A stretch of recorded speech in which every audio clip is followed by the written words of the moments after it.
Pengalaman saya melaksanakan penghapusan, kesan pertamanya ribet, butuh waktu lama dan sulit. Proses penghapusan yang pernah saya lakukan selama saya bertugas paling sedikit itu 3 bulan. Proses birokrasi yang terlalu panjang menyebabkan Satker enggan untuk melakukan penghapusan. Mungkin pelaksanaan penghapusan yang lama salah satunya karena masalah internal kami sendiri, di mana pengelolaan barang-barang yang seharusnya dihapuskan tidak terlalu tertib, barangkali tidak ditata usahakan dengan baik. Ada beberapa pihak yang melibatkan penghapusan tadi, diantaranya misalkan Dinas PU yang harus melakukan penilaian. Kami harus bisa meyakinkan mereka bahwa bangunan memang sangat layak untuk dihapuskan dan mereka dibutuhkan bantuan untuk menilai bangunan tadi. Saran saya buat peserta diklat, waktu melakukan penghapusan, pahami seluruh peraturan terkait penghapusan, mulai dengan PMK maupun peraturan lain yang memang mengatur tentang penghapusan. Lalu apabila Bapak dan Ibu menemukan permasalahan di lapangan terkait penghapusan yang belum diatur dalam peraturan, sebaiknya Bapak dan Ibu berkonsultasi dengan KPKNL. Apakah peserta didik juga mengalami hal yang serupa, bahwa proses penghapusan barang milik negara dirasa masih sangat merepotkan? Barang milik negara yang sudah tidak gunakan lagi seperti bis ini tetap harus dikelola dengan sebaik-baiknya.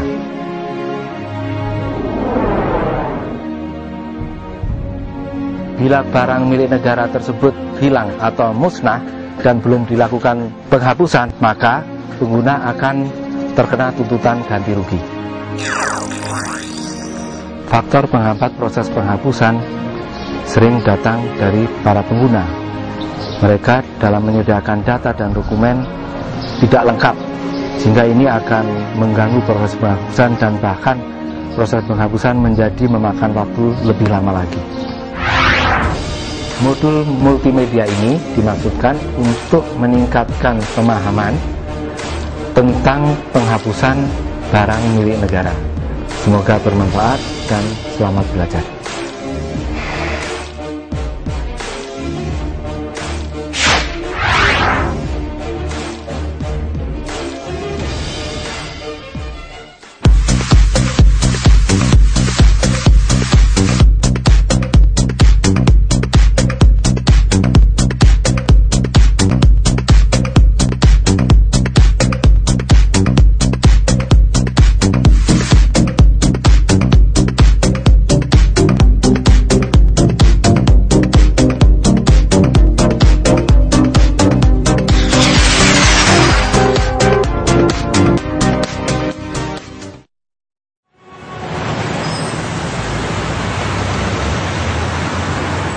Peserta didik sekalian, sejak awal pelaksanaan pembangunan nasional, yaitu tanggal 1 April 1969, jumlah barang milik negara mengalami peningkatan, baik secara kualitatif maupun kuantitatif.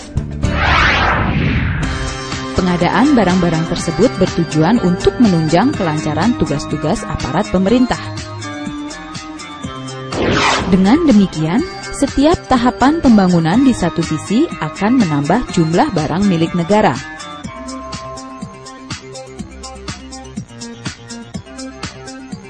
Hal ini juga mengakibatkan bertambahnya jumlah barang milik negara yang sudah tidak dapat menunjang operasional aparat pemerintah.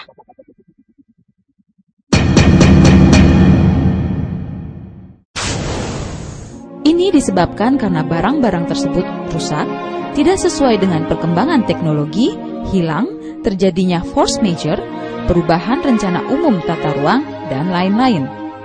Terhadap barang-barang yang sudah tidak terpakai tersebut, kita perlu melakukan penghapusan dari daftar inventaris negara. Hal ini dilakukan agar barang-barang tersebut tidak menumpuk di gudang dan melepaskan tanggung jawab pengguna terhadap keberadaan barang milik negara tersebut. Penghapusan barang milik negara bisa dilakukan dengan dua cara, yaitu penghapusan dengan pemindah tanganan BMN dan penghapusan dengan pemusnahan BMN. Untuk lebih memahami proses penghapusan barang milik negara, mari kita saksikan tayangan berikut.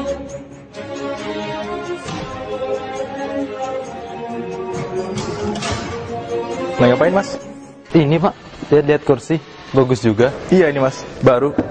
Oh gitu. Ngomong pengadaan meubilir tahun ini, Pak. Iya, Mas. Nih, sekarang mau ngecek kita. Kalau gitu boleh nggak kalau bangku saya buang? Soalnya sudah nggak nyaman tuh Pak dipakai. Ini kan ada yang baru. Wah, nggak bisa asal buang, Mas. Loh kok gitu? Kan itu udah rusak Pak. Daripada ditumpuk di gudang malah menemukan di gudang. Ya, bukan gitu, Mas. Apa Mas tahu kalau barang ini termasuk barang milik negara?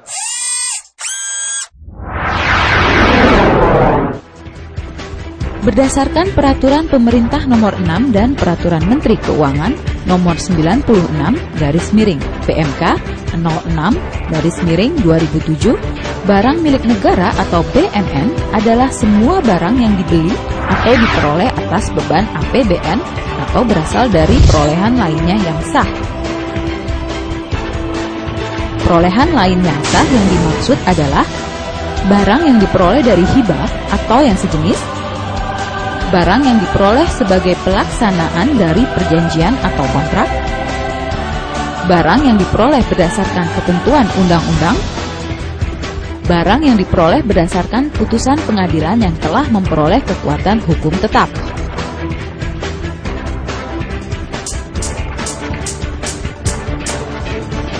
Pengelola barang adalah pejabat yang berwenang dan bertanggung jawab menetapkan kebijakan dan pedoman serta melakukan pengelolaan BMN. Sedangkan pengertian pengguna barang adalah pejabat pemegang kewenangan penggunaan BMN. Berdasarkan Peraturan Perundang-undangan, Menteri Keuangan CQ, Dirjen Kekayaan Negara bertindak sebagai pengelola barang. Sedangkan kementerian atau lembaga ditetapkan sebagai pengguna barang. Nah, dari definisi tadi, Mas sekarang tahu ternyata ada peraturan yang mengatur tentang barang milik negara. Jadi kita tidak bisa sembarangan membuang barang milik negara. Lalu seumpamanya ada BMN yang rusak atau dia sudah tidak layak pakai itu gimana? Ditumpuk aja di gudang gitu Pak? Oh, tidak begitu juga, Mas. Ada mekanismenya, namanya penghapusan BMN. Penghapusan BMN. Penghapusan BMN adalah tindakan menghapus barang milik negara dari daftar barang dengan menerbitkan keputusan dari pejabat yang berwenang untuk membebaskan pengguna barang dan atau kuasa pengguna barang dan atau pengelola barang dari tanggung jawab administrasi dan fisik barang yang berada dalam penguasaannya. Dasar hukum dari penghapusan BMN adalah Undang-Undang Nomor 17 Tahun 2003 tentang Keuangan Negara, Undang-Undang Nomor 1 Tahun 2004 tentang Perbendaharaan Negara, Peraturan Pemerintah Nomor 6 Tahun 2006 tentang Pedoman Pelaksanaan Pengelolaan BMN, Peraturan Menteri Keuangan Nomor 96/PMK-6/2007 tentang tata cara pelaksanaan penggunaan, pemanfaatan, penghapusan, dan pemindahtanganan BMN.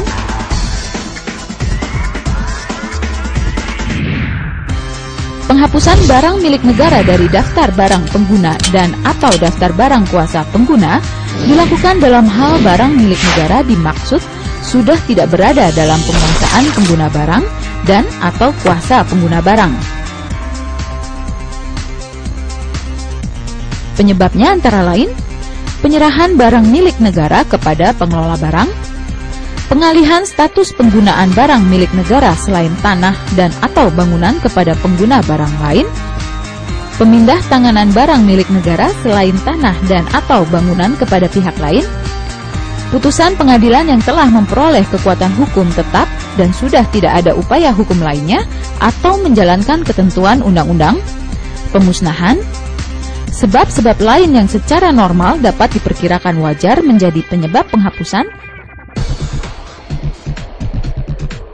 Sedangkan untuk BMN yang terdaftar pada pengelola barang, penghapusan dapat dilakukan karena hal-hal berikut: beralih kepemilikannya karena terjadi pemindah tanganan, menjalankan putusan pengadilan yang telah memperoleh kekuatan hukum tetap dan sudah tidak ada upaya hukum lainnya, menjalankan ketentuan undang-undang, pemusnahan, sebab-sebab lain yang secara normal dapat diperkirakan wajar menjadi penyebab penghapusan.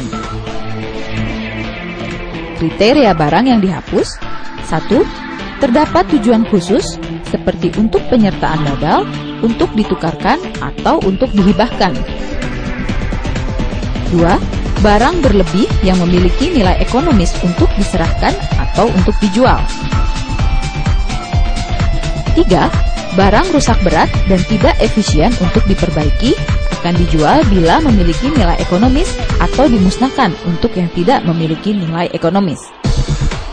Terdapat kewajiban dari pengguna barang untuk menyampaikan laporan pelaksanaan penghapusan kepada pengelola barang dengan dilampiri keputusan penghapusan, berita acara penghapusan, dan atau bukti setor, risalah lelang, dan dokumen lainnya paling lambat 1 bulan setelah serah terima.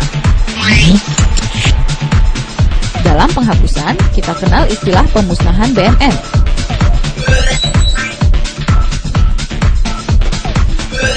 Pemusnahan BMN dapat dilakukan dalam hal BMN tidak dapat digunakan, tidak dapat dimanfaatkan, dan tidak dapat dipindah tangankan atau karena alasan lain, sebagaimana ketentuan perundang-undangan. Pemusnahan dilakukan dengan cara dibakar, dihancurkan, ditimbun, ditenggelamkan dalam laut, atau cara lain sesuai dengan ketentuan peraturan perundang-undangan.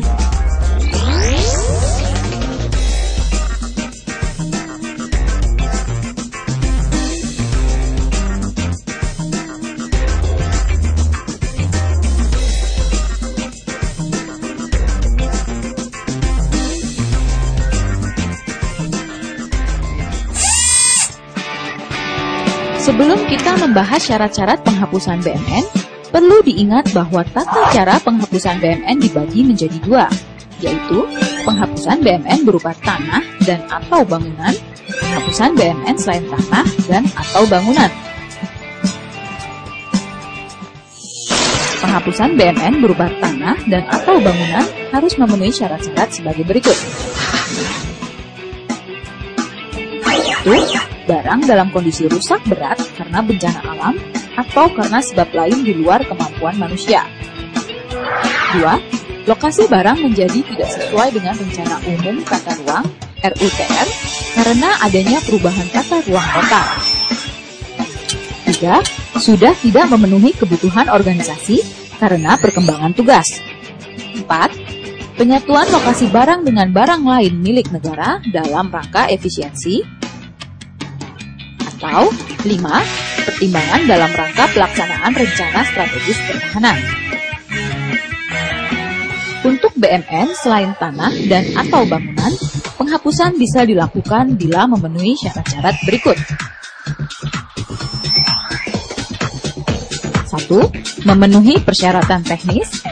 2. Memenuhi persyaratan ekonomis.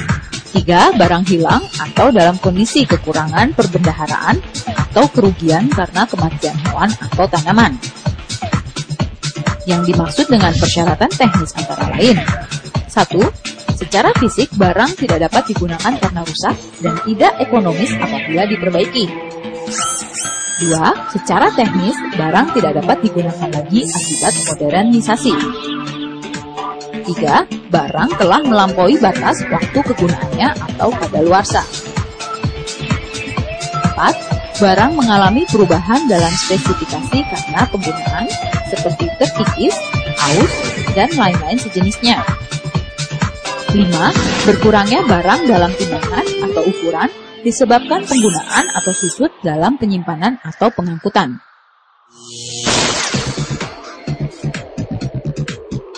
Sedangkan yang dimaksud dengan persyaratan ekonomis adalah kesesuaian antara manfaat yang didapat dengan biaya operasional dan perawatan BMN. Bila biaya operasional dan pemeliharaan barang lebih besar daripada manfaat yang diperoleh, maka sebaiknya BMN tersebut segera dihapus, karena penghapusan ini akan lebih menguntungkan bagi negara.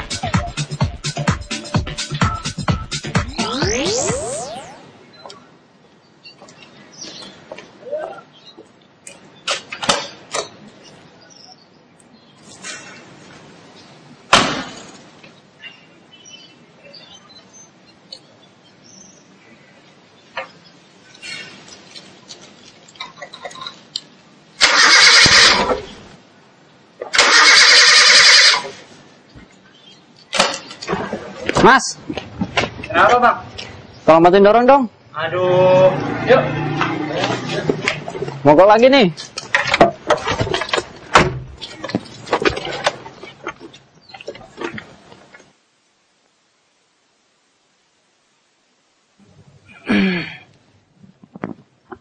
Udah bang, percuma bang.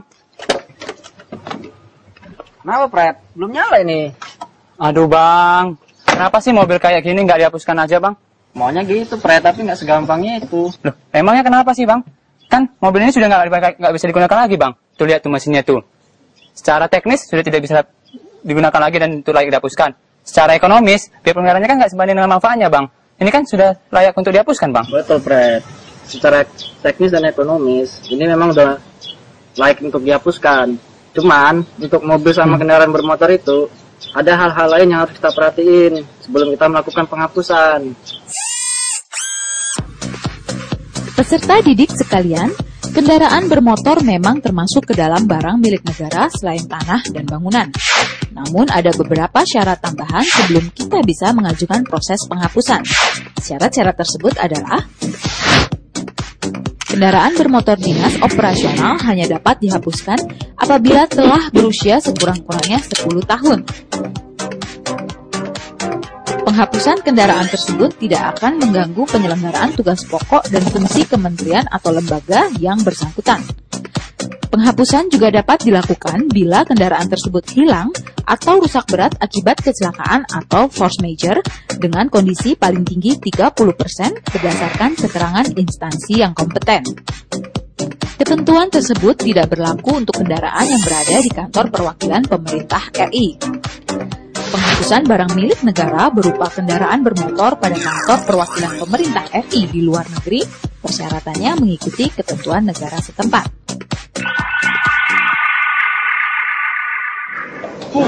Serius banget nih. Lagi cari apa di internet? Ini nih, lagi cari informasi tentang syarat-syarat penghapusan BMN. Mam, kenapa? Kamu sekarang nanganin BMN di kantor kita? Enggak sih, cuma pengen ngerti aja.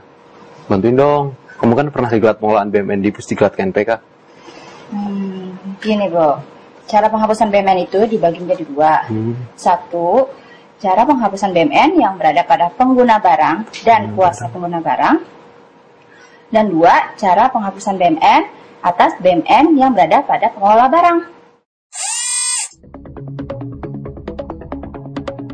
Sebelum kita mengajukan penghapusan BMN, terlebih dahulu kita perlu membentuk panitia penghapusan.